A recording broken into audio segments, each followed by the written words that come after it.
গভীর রাতে ঘুমের মধ্যে আমি অনুভব করলাম কেউ আমার সাথে যেন ভিন্ন রকম কিছু করার চেষ্টা করছে।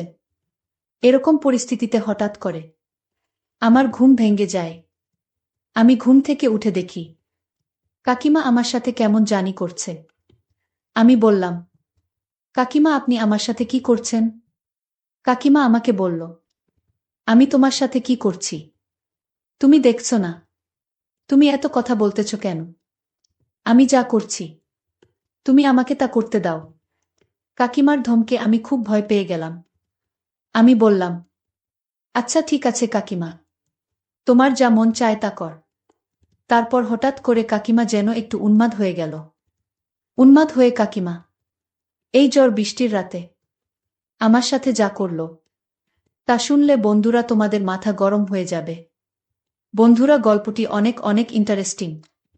আশা করি গল্পটি শুনিয়ে তোমরা অনেক মজা পাবে। বন্ধুরা তোমাদের নিকট আমার ছোট্ট একটি অনুরোধ, তোমরা দয়া করে আমার চ্যানেলটিকে সাবস্ক্রাইব করে আমাকে সাপোর্ট করবা। হ্যালো বন্ধুরা, আমি ফারদিন। এটা আমার ছদ্মনাম। বর্তমানে আমার বয়স 25। আজকে আমি তোমাদের মধ্যে যে গল্পটি বলল তখন আমার বয়স ছিল 13 কিংবা 14। আমার কাকা ছিল একজন ছোটখাটো ব্যবসায়ী। মাঝে মধ্যেই কাকা যখন ব্যবসার কাজে বিভিন্ন জায়গা চলে যেত তখন 3 দিন 4 দিন এমনকি 1 সপ্তাহ পর্যন্ত বাহিরে থাকত। যখনই কাকা বাড়িতে থাকত না তখনই কাকিমাদের বাসায় আমাকে থাকতে হতো। কারণ এক হচ্ছে কাকিমার বিয়ে হয়েছে, মাত্র বছর 2 হয়েছে। কাকিমার এখনো কোনো সন্তানাদি হয় নাই। 2 হচ্ছে কাকিমা একলা একলা থাকতে অনেক ভয় পেত। কাকা যখন ব্যবসার কাজে বিভিন্ন জায়গায় চলে যেত, বাড়িতে আসতে পারত না, তখন কাকিমা একলা একলা রাতে থাকতে পারত না, খুব ভয় পেত। আমাদের বাড়িটা খুব নির্জন ছিল। আমাদের বাড়িতে আর কোনো ছেলে মেয়ে ছিল না। আমার কাকা তো সবে মাত্র কিছুদিন হয়েছে বিয়ে করেছে। আর আমি আমার বাবার একমাত্র সন্তান। আমাদের কোনো ভাই বোন ছিল না।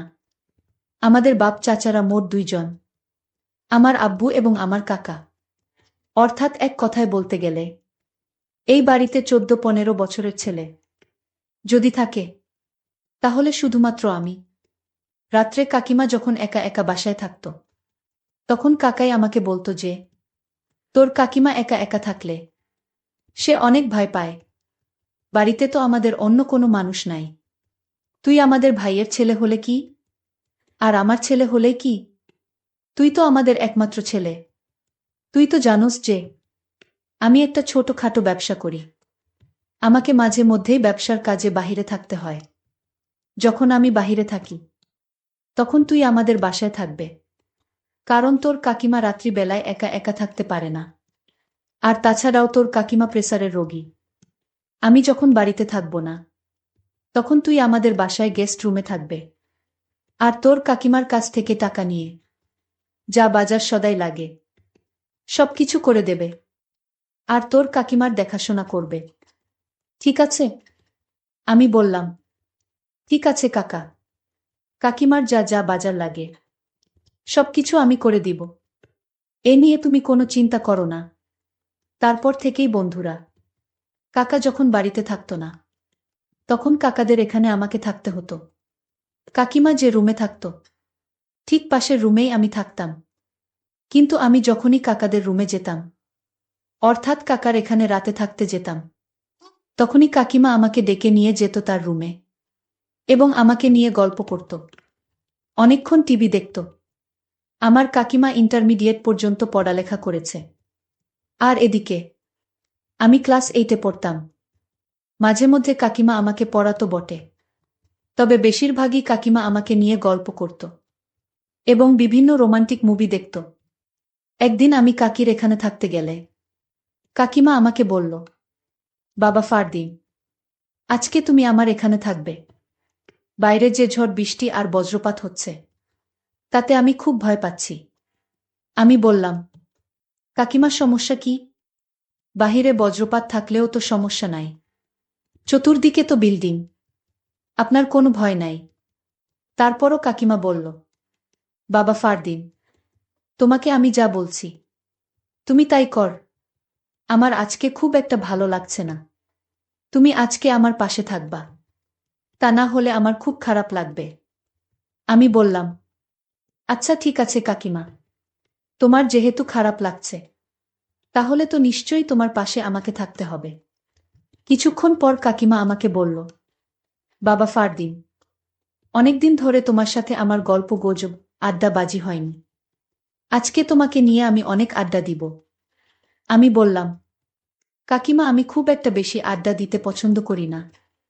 তারপর কাকিমা আমাকে বলল, আজকে আমার সাথে তোমাকে আড্ডা দিতেই হবে। কাকিমার অনেক জোড়াজুড়িতে আমি আড্ডা দিতে রাজি হয়ে গেলাম। তারপর আমি বললাম, কাকিমা আমি তোমার সাথে আড্ডা দিতে রাজি আছি, কিন্তু আমার একটা শর্ত আছে। কাকিমা আমাকে বলল, বাবা ফারদিন কি শর্ত তোমার?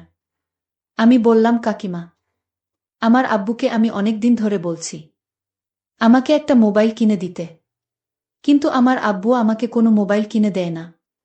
কাকিমা তোমার সাথে আমি সারা রাত ধরে আড্ডা দিব, তুমি যতক্ষণ মন চায় ততক্ষণ আড্ডা দিব, কিন্তু তোমাকে আমার একটি মোবাইল কিনে দিতে হবে। আমার কথা শুনে কাকিমা হা হা করে একটা হাসি দিল। আমি বললাম, কাকিমা তুমি হাসলা কেন?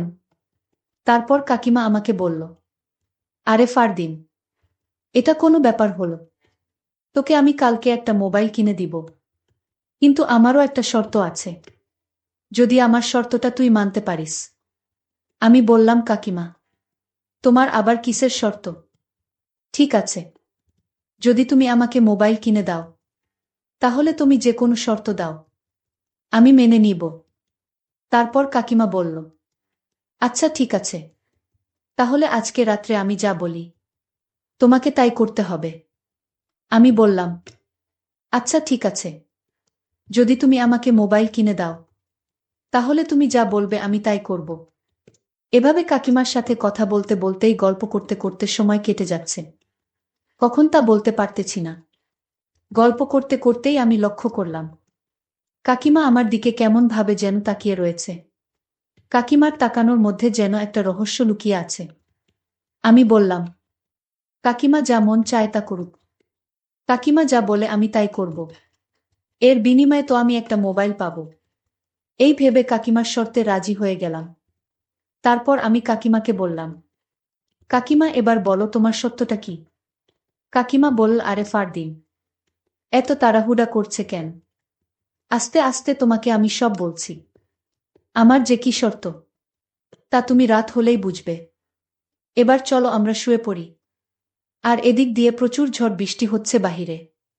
কিছুক্ষণ পর কাকিমা আমাকে বলল, বাবা ফারদিন, আজকে আমার খুব খারাপ লাগছে। এই যে এই মলমটা নাও, এই মলমটা নিয়ে আমাকে একটু আমার মাথায় মালিশ করে দাও, তাহলে মনে হয় একটু ভালো লাগবে। তারপর আমি আর কি করুম, বাধ্য ছেলের মতো হয়ে আমি কাকিমার মাথায় মালিশ করতে শুরু করলাম।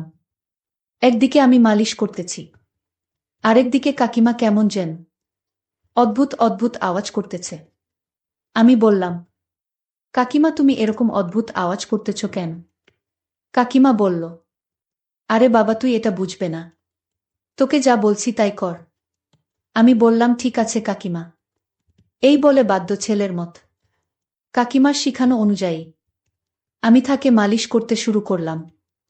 এভাবে মালিশ করতে করতে কাকিমা হঠাৎ করে ঘুমিয়ে পড়ল। আমিও ঘুমিয়ে পড়লাম। গভীর রাতে ঘুমের মধ্যে আমি অনুভব করলাম কেউ আমার সাথে যেন ভিন্ন রকম কিছু করার চেষ্টা করছে। এরকম পরিস্থিতিতে হঠাৎ করে আমার ঘুম ভেঙে যায়। আমি ঘুম থেকে উঠে দেখি কাকিমা আমার সাথে কেমন জানি করছে। আমি বললাম, কাকিমা আপনি আমার সাথে কি করছেন? কাকিমা আমাকে বলল, আমি তোমার সাথে কি করছি তুমি দেখছো না? তুমি এত কথা বলতেছ কেন? আমি যা করছি তুমি আমাকে তা করতে দাও। কাকিমার ধমকে আমি খুব ভয় পেয়ে গেলাম। আমি বললাম, আচ্ছা ঠিক আছে কাকিমা, তোমার যা মন চায় তা কর। তারপর হঠাৎ করে কাকিমা যেন একটু উন্মাদ হয়ে গেল। উন্মাদ হয়ে কাকিমা এই ঝড় বৃষ্টির রাতে আমাকে তার সাথে তাল মিলাতে বলল। অর্থাৎ সে যা যা আমাকে বলল আমি তাই যেন করতে লাগলাম। কারণ আমি যদি কাকিমার কথা না শুনি তাহলে তো কালকে কাকিমা আমাকে মোবাইল কিনে দিবে না। একটা মোবাইলের আশায় কাকিমা যা বলতেছে আমাকে তাই করতে হয়েছে। তারপর কাকিমা আমার সাথে এরকম ধরনের কাজ করতে লাগল, যার ফলে আমার অবস্থা খুব খারাপ হয়ে যেতে লাগল। তারপর আমি কাকিমাকে বললাম, কাকিমা তুমি আমাকে যে কাজ করার ইঙ্গিত দিচ্ছা সেটা করা কি ঠিক হবে? কাকা জানতে পারলে মনে কষ্ট পাবে। তারপর কাকিমা আমাকে বলল, ফারদিন, তোমার কি মোবাইল লাগবে না? আমি বললাম যে, কাকিমা লাগবে। তোমার যদি মোবাইল লাগে তাহলে তোমাকে আমার সাথে আজকে একটা কিছু করতে হবে, তাহলেই কেবল তুমি মোবাইল পাবে। তারপর কাকিমা আমার সাথে এমন কিছু করল যে আমার মুখে ভাষায় প্রকাশ করা অসম্ভব। আমিও তখন নিয়ন্ত্রণ হারিয়ে যা করার তাই হল। তারপর কাকিমার ইচ্ছামত আমার সাথে অনেকক্ষণ বিনোদন করল। তারপর একটা পর্যায়ে তিনি ক্লান্ত হয়ে গেলেন। তারপর আমি কাকিমাকে বিনয়ের সাথে বললাম, কাকিমা কাকার সাথে কখনো এরকম কিছু বলবেন না। আপনাকে অনুরোধ করলাম। কাকা জানতে পারলে আমাকে মেরে ফেলবে। তারপর কাকিমা বলল, আরে পাগল, তুমি এই বিষয় নিয়ে কোনো চিন্তা করো না। তুমি তো আমার কথায় রাখছো, তাই না? তোমার কাকা জানবে কি করে? এখানে তুমি আর আমি ছাড়া তো কেউ নাই। ফারদিন, তুমি অনেক সুন্দর। তোমাকে আমার অনেক পছন্দ। তুমি কিউট একটা ছেলে। তোমাকে আমি অনেক ভালোবাসি। কিন্তু আমি তোমাকে কখনো বলতে পারি নাই। তোমাকে নিয়ে বিনোদন করা আমার অনেক দিনের শখ। আজকে তুমি আমার ইচ্ছা পূরণ করবে। ঠিক আছে ফারদিন। বন্ধুরা, তারপর আমি আর কি করব? আমিও তো একজন মানুষ। আমারও তো কিছু না কিছু আছে। তারপর যা হবার তাই হল। অনেকক্ষণ বিনোদনের পর ক্লান্ত হয়ে পড়লাম। বন্ধুরা, দিনটি ছিল আমার জন্য অনেক রোমান্টিক, স্মরণীয়। বন্ধুরা, আজকে এই পর্যন্তই। আমি আবার আসব তোমাদের মধ্যে নতুন কোনো গল্প নিয়ে। বন্ধুরা, ভিডিওটি যদি ভালো লাগে তাহলে একটি লাইক দাও। বন্ধুরা, এরকম ধরনের ইন্টারেস্টিং ভিডিও পেতে তোমরা অবশ্যই আমার চ্যানেলটিকে সাবস্ক্রাইব করে আমাকে সাপোর্ট করবা। পরিশেষে তোমাদের সকলের নেক হায়াত কামনা করি। ভিডিওটি দেখার জন্য তোমাদের সকলকে অসংখ্য ধন্যবাদ। মৌলভী সাহেব, আপনি জোর করবেন না। আপনি আমাকে এখান থেকে যেতে দিন। যদি আমাকে এখান থেকে যেতে না দিন আপনার অবস্থা খুব খারাপ হবে। তাই বলছি, আপনি আমাকে এই ঘর থেকে বের হতে দেন। আমি তো আপনার ঘরে এসেছি আপনি এই ঘরের ভিতরে কি করেন তা দেখতে। কিন্তু আজ নিজের চোখে সব দেখতে পেলাম। আমি তো তখন মৌলভী সাহেবের উদ্দেশ্যটা জানার জন্য ঘরে ঢুকে আমি নিজেই বিপদে পড়ে গেলাম। মৌলভী সাহেব কিছুতেই সেই ঘর থেকে বের হতে দিচ্ছিল না। আমি তখন কেঁদে উঠলাম। তারপর মৌলভী সাহেব বলল, একদম কাঁদবি না, চুপ থাক। তারপর মৌলভী সাহেব আমার সাথে জোর করেই। বন্ধুরা, তোমরা শুধুই আমার গল্পই শোনো, কিন্তু আমার চ্যানেলটিকে সাবস্ক্রাইব করো না। তাই তোমাদের নিকট বিনীত আবেদন, তোমরা আমার চ্যানেলটিকে দ্রুত সাবস্ক্রাইব করে নিও। আর তোমরা কোন ধরনের গল্প চাও সেটা অবশ্যই কমেন্ট বক্সে জানিয়ে দিও। এবার আসল কাহিনী শুরু করি। আমার নাম সোহানা। আমি মৌলভী সাহেবের নির্দেশে সিপারা পড়া শুরু করেছিলাম। তখন মৌলভী সাহেব আস্তে আস্তে আমার দিকে আর চোখে তাকিয়ে থাকত। আমি একেবারে আতঙ্কিত হয়ে উঠলাম। মনে হচ্ছিল আমার নিঃশ্বাস আমার বুকে আটকে আছে। আমি মৌলভী সাহেবের দিকে তাকালাম এবং তিনি আমার দিকে অদ্ভুত দৃষ্টিতে তাকিয়ে হাসতে লাগলেন। আমি একটু পিছিয়ে গিয়ে বসলাম। মৌলভী সাহেব তার সাদা দাড়িতে হাত বোলাতে লাগলেন। আমি আমার সিপারার দিকে তাকালাম এবং আমার পাঠের পুনরাবৃত্তি করলাম। মৌলভী সাহেবের এরকম নজর দেখে আমার খুব বিরক্ত মনে হচ্ছিল। আমি আবার সব মেয়ের মধ্যে সম্ভবত আমি বড় ছিলাম। আমার বয়স মাত্র 12 বছর এবং আমি প্রথম সিপারায় ছিলাম। আমার বাবার কাজ ছিল এরকম যে প্রতি 6 মাস অন্তর তাকে বদলি করা হতো। আমার স্কুল শিক্ষার সাথে সাথে আমার ধর্মীয় শিক্ষার ও ব্যাঘাত করছিল। আমরা এখন যে এলাকায় থাকি সেখানে মৌলভী সাহেব একটি মাদ্রাসা খুলেছিলেন। এই মাদ্রাসায় অনেক ছেলে মেয়ে থাকত, কিন্তু বেশিরভাগ ছেলেই থাকত। আমাদের বাড়ি এই মাদ্রাসার পাশেই ছিল এবং আমার মা আমাকে সেখানে কালাম পাক পড়ার জন্য পাঠাতে লাগলেন। এর আগে মৌলভী সাহেব অনেক সভ্যতার পরিচয় দিয়েছিলেন, কিন্তু যখন থেকে আমি সেই ভয়ার্ত আতঙ্কিত হৃদয় বিদারক দৃশ্য দেখেছি, তারপর থেকে আমার সাথে মৌলভী সাহেবের অদ্ভুত ব্যবহার শুরু হয়ে যায়। কখনো পড়ানোর সময় আমার দিকে তাকিয়ে থাকত, মাঝে মাঝে সে আমাকে তার পাশে বসিয়ে আমার সাথে গল্প করতেন। আমি এই আচরণে অত্যন্ত বিরক্ত হয়েছিলাম। শুধু তাই নয়, মৌলভী সাহেব আমাকে পাওয়ার জন্য বিভিন্ন কৌশল অবলম্বন করত। আমার মাকে সব বলা উচিত ছিল। আমার মতে আমরা এখন বয়সের যে সময় পার করছি, এই সময়ে মায়েদের তাদের সন্তান লালন পালনের দিকে এই বিষয়গুলোর প্রতি বিশেষ খেয়াল রাখতে হবে। কিন্তু আমার মায়ের চিন্তাভাবনা খুব অদ্ভুত ছিল। মৌলভী সাহের এই ধরনের ব্যবহারে খুব সহজেই ঘাবড়ে যেতাম। আমি আমার মাকেও কিছু বলিনি। একদিন বিরক্ত হয়ে বাসায় গিয়ে বললাম, আমি মৌলভী সাহেবের কাছে পড়তে চাই না। সে যেন আমার জন্য একজন মহিলা টিচারের ব্যবস্থা করেন। কেননা কয়েকদিন আগে যা কিছু আমি ছাদে ঘুরতে দেখেছি, তাতে মৌলভী সাহেবকে দেখেই আমার হৃদয় শুকনো পাতার মতো কেঁপে উঠত। কিন্তু আমার কথা শুনে আমার মা আমার মুখে চড় মেরে আমার কান টেনে মৌলভী সাহেবের কাছে নিয়ে গেলেন এবং বলা শুরু করলেন, এই মেয়েটা আমাকে বিরক্ত করে রেখে দিয়েছে। একে তো এর মাথায় কিছুই দ্রুত ঢোকে না, তার উপরে এর তাণ্ডব বলছে কি মৌলভী সাহেবের কাছ থেকে পড়াশোনা করব না।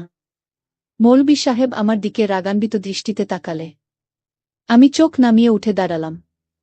আমার মা মৌলভী সাহেবের সামনে আমাকে লজ্জিত করেছিলেন। মৌলভী সাহেবের সাদা দাড়ি ছিল। তার বয়স 50 বা 55 হবে। এটা স্পষ্ট যে কেন আমার মা তাকে সন্দেহ করবে। তিনি বলতে লাগলেন, চিন্তামুক্ত থাকুন বোন, আমি অবাধ্য বাচ্চাদের আরও 2 ঘন্টা বসিয়ে রাখি এবং বিশেষ মনোযোগ দিয়ে পড়াই। মাত্র কয়েক মাসের মধ্যেই তীরের মতো ঠিক হয়ে যাবে। তার বিকট শব্দে আমার হৃদয় কেঁপে উঠল। তারপর মাকে আবার বলা শুরু করলেন, দেখুন বোন, আমি একটু কঠিন প্রকৃতির শিক্ষক, আর কেউ কখনো মার না খেয়ে পড়াশোনা করতে পারে না। কিন্তু মা বাবা যদি শিশুদের শরীরের চরের চিহ্ন দেখেন, তখন তারা মৌলবীদের ক্লাস নিতে চলে আসেন এবং আমাদের বলে কিভাবে আমার বাচ্চাকে মেরেছেন। আমার মা এই কথা শুনে মৌলভী সাহেবকে খোলা হুকুম দিয়ে দিলেন। তিনি বললেন, আমার মেয়েকে আপনি যা খুশি করুন, আমি কখনো কোনো অভিযোগ নিয়ে আসব না। এই বছরে আমার মেয়েকে কালাম পার্ক করিয়ে দিন। তিনি বলতে লাগলেন, বোন, আপনি নিশ্চিন্ত থাকুন। তুমি শুধু বললে এখন তোমার মেয়ে আমার নজরে থাকবে, আমি ওকে আমার কাছে বসিয়ে পড়াব। এই কথা শুনে আমার মা খুব খুশি হয়ে আমাকে সেখানে রেখে চলে গেলেন। আমি সামনে বসেছিলাম ভয়ে। মৌলভী সাহেব কড়া সুরে আমাকে বললেন, এখানে আমার কাছে এসে বসো। আমি এখনই তোমাকে জিজ্ঞেস করছি, তুমি বাসায় গিয়ে আমার বিরুদ্ধে অভিযোগ করো। কথাটা শুনে আমার জন্য জীবন বেরিয়ে গেল। আমি মাথা নাড়লাম না। আমি বললাম, আমি এখানে বসে পড়তে পারব। আমি যা বললাম তার জন্য তিনি আমাকে এত বকাঝকা করেছিলেন যে আমি কাঁদতে লাগলাম আর ভয়ে ওনার কাছে গিয়ে বসলাম। সে আমার কাছে এসে আমার কানের কাছে ফিসফিস করে বলল, ভবিষ্যতে তুমি যদি বাড়িতে গিয়ে কিছু বলো, তুমি হয়তো জানো না আমি তোমার সাথে কি করতে পারি। তোমার মা আমাকে কিছু বলবে না, উল্টে তোমাকে মারবে।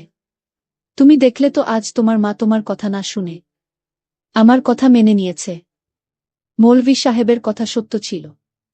তারপর আবার আমি ছোট ছিলাম, তাই এই কথাটা মাথায় রেখেছিলাম যে মাকে কিছু বলবো না, না হলে মৌলভী সাহেব আমার সাথে খারাপ ব্যবহার করতে পারেন। বিনিময়ে আমার মা ও আমাকে চড় মারবে সেদিন। এরপর মৌলভী সাহেবের দুষ্টুমি আরও বাড়তে থাকে। তার দুঃসাহসিকতা সীমা ছাড়িয়ে গিয়েছিল। যতক্ষণ আমি মৌলভী সাহেবের কাছে বসে থাকতাম, তার ব্যবহার সবসময় আমাকে কষ্ট দিত। তিনি আমার দিকে বিষাক্ত হাসি দিয়ে তাকাতেন। আমি বাসায় আসতাম আর সাথে সাথেই আমি আমার রুমে গিয়ে কাঁদতে লাগলাম। কিন্তু আমি মাকে কিছু বলিনি, কারণ আমি জানতাম এইভাবে বলে কোনো লাভ নেই। কয়েকদিন আগে বারান্দায় যা দেখেছিলাম তা মনে করতে লাগলাম। সেই রাতে যা ঘটেছিল তা আমার হুঁশ উড়িয়ে দেওয়ার জন্য যথেষ্ট। গ্রীষ্মের রাতগুলো আমরা বারান্দায় ঘুমিয়ে কাটাতাম। প্রত্যেকের খাট ছাদে সারিবদ্ধভাবে বিছিয়ে রাখা হয়েছিল এবং আমরা স্ট্যান্ড ফ্যান লাগিয়ে ঘুমাতাম। বোন ভাইদের মধ্যে আমি ছিলাম সবার বড়। আমার অন্য 2 ভাই আমার থেকে অনেক ছোট ছিল। একজনের বয়স ছিল 4 বছর এবং অন্যটির বয়স ছিল 8 বছর। আমি রাতে আমার খাটে ঘুমাচ্ছিলাম। তখন শুনলাম ফুপিয়ে ফুপিয়ে কারো কান্নার আওয়াজ। সেই সময় কে হতে পারে? আমি উঠে পুরো ছাদের দিকে তাকালাম, কিন্তু সবাই অজান্তেই ঘুমিয়েছিল। উপরের ছাদ থেকেই শব্দটা শুনতে পাচ্ছিলাম। যেখানে মৌলবি সাহেবের মাদ্রাসা ছিল, সেখানে ছাদে একটি মাত্র ঘর ছিল, যার জানালা খোলা ছিল, আর সেই ঘরে একটা মাঝারি আলো জ্বলছিল। কান্নার আওয়াজও আসছিল। সেদিন আমার খুব ভয় করছিল। এই সময় সেই ঘরে চাপা স্বরে কে কাঁদছিল? কারণ মাদ্রাসার আবাসিক কক্ষগুলো নিচে বেসমেন্টে তৈরি ছিল। ছাদে তো কেউ যেত না। আমি সন্দেহ করলাম যে সম্ভবত কোনো ভূত নেই তো। এই চিন্তা আমাকে কাঁপিয়ে দিয়েছিল। আমার মায়ের খাট ঠিক আমার পাশেই ছিল। আমি আয়াতুল কুরসি পড়তে লাগলাম, কিন্তু ওর কান্নার আওয়াজ আমার কানে আসতে থাকল। আমি শক্ত করে চোখ চেপে ধরলাম আর ঘুমানোর চেষ্টা করতে লাগলাম। পরদিন যখন মাদ্রাসায় গেলাম, মৌলবি সাহেব বাদাম মিশ্রিত দুধ খাচ্ছিলেন। তিনি বললেন, সারারাত দিনই ওয়াজিফা করছেন, খুব দুর্বল লাগছে। প্রথমত, জান্নাতের ভূত প্রেতের বাচ্চারাও বড় কষ্ট দেয়। এই সময়ে অনেক নারী তাদের সন্তানদের না যার জন্য ছাড়তে আসেন। মৌলানার কথা শুনে একজন মহিলা, যাকে খুব বিচলিত দেখাচ্ছিল, বলতে লাগলেন, তাই তো মৌলবি সাহেব, আপনার ছাদে কারো কান্নার আওয়াজ শোনা যাচ্ছিল। কথাটা শুনে আমিও স্তব্ধ হয়ে গেলাম। এর অর্থ এই যে আওয়াজটি কেবল আমার কাছে আসেনি। মৌলবি সাহেব বলতে লাগলেন, এটি জান্নাতের এক ভূতের বাচ্চা ছিল। আমি যখন ওয়াজিফা শুরু করি, তখন সে আমাকে বিরক্ত করতে চলে এসেছিল।